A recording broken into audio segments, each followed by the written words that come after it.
त्यांचं नाव नका घेजो, तिथं दलिंदर झालं ते त्याचे. पण मुख्यमंत्र्यांनी एक गोष्ट लक्षात ठेवायला पाहिजे, पालकमंत्रीसुद्धा बीडला अजितदादा आहे, यांनी सुद्धा एक गोष्ट लक्षात ठेवायला पाहिजे की बाबा जर यांचं कंबरडं मोडायचं असेल, हे दहशत पसरवणारे, जाती तेल करणारे, खुणं मारामाऱ्या करणारे, यांचा बिमोड करायला पाहिजे.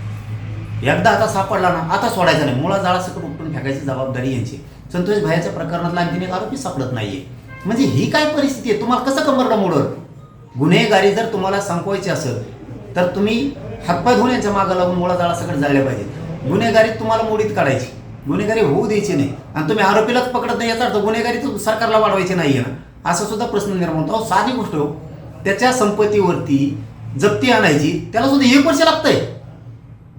इतके नालायक आणि नीच लोक हे सांभाळायला लागले सरकार. हां, आणि कसं गुन्हेगारी कशी संपत? गुन्हेगारी संपवायची असली ना तर त्याच्या जप्ती यायला पाहिजे, प्रॉपर्टीवरती, सगळ्या संपत्तीवर त्याच्या तात्काळ. आणि याला सगळ्याला ताबडतोब फासावर घेतला पाहिजे. आता यांना संधी नाही दिली पाहिजे पुन्हा पुन्हा अर्ज करायची, कुठं जामीनला अर्ज करायची. हे खेळ यांनी करू नये. नसता पुढचा काळ ना खूप आंदोलनाचा मोठा काळ असणार आहे. सरकार पुढं खूप मोठं मराठ्यांच्या आंदोलनाचं संकट असणार आहे. हे कधीच विसरायचं नाही त्यांनी. शेवटी आम्ही आमच्या जातीच्या अस्मितेसाठी, आमच्या संतोष भायाच्या न्यायासाठी आम्ही मराठी कोणत्याही थराला जाऊ शकतो फडणवीस साहेब. म्हणून आमचं असं म्हणणं आहे की तुम्हीच जनतेला रस्त्यावर उतरून न देण्याची वेळ आणली पाहिजे, की समाजाने कधी रस्त्यावर येऊ नये.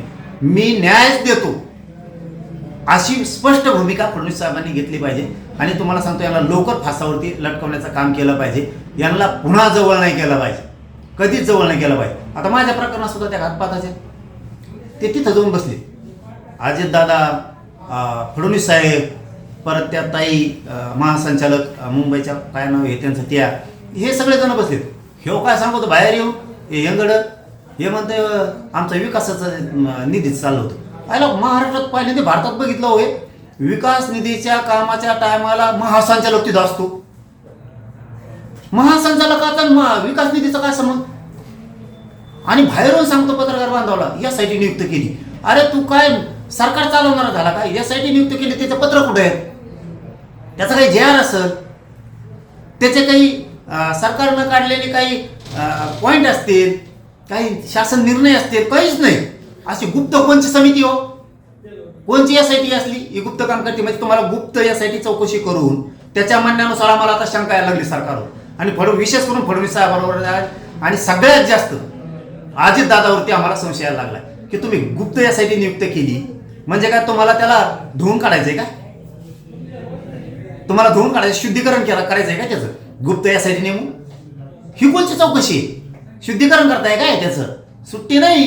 हो, SIT नेमले ना, SIT ना अर्ज करा कोर्टात की आम्हाला ते धरलेले 3 आरोपी घातपाताचे, मी आणि त्यो, आमच्या 5ही जणांची नार्को टेस्ट करायची. जर SIT नेमली असेल, एकतर ती नेमताना आम्हाला माहीतच पाहिजे होती, आणि तुम्ही नेमलीच असेल तर तिने पहिलं काम करा, कोर्टात अर्ज करा नार्को टेस्टची आमची. त्याच्याशिवाय सुट्टी नाही. त्याला नार्को टेस्टला घ्यायचं, तो म्हणला मला यायचंय. आता मागं सारखायचं नाही, एका बापासारखं वागायचं, चल नार्को टेस्टला.